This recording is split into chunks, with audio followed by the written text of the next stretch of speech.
च्या वतीनं आपल्या सगळ्यांच्या वतीनं पालकमंत्री यांना त्यांना शब्द देतो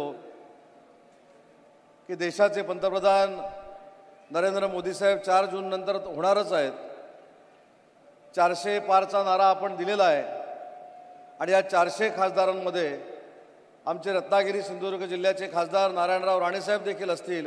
हा शब्द या जिल्ह्याचा पालकमंत्री म्हणून आणि महायुतीच्या सगळ्या पदाधिकाऱ्यांमार्फत मी आपल्याला देतो। साहेब, आजची निवडणूक आहे ही कोकणाच्या दृष्टीनं अतिशय महत्त्वाची निवडणूक आहे। माजी मुख्यमंत्री म्हणून राणे साहेबांनी अनेक विकासाची कामं या कोकण पट्ट्यामध्ये केलेली आम्हाला सगळ्यांना माहिती आहेत। 2014 पासून आपण राज्याचे मुख्यमंत्री होता। आपण मुख्यमंत्री असताना देखील कोकणाला विकासात्मक न्याय आपण दिलेला आहे आणि त्यानंतर आता महायुतीच्या सरकारमध्ये एकनाथ शिंदे साहेबांच्या नेतृत्वाखाली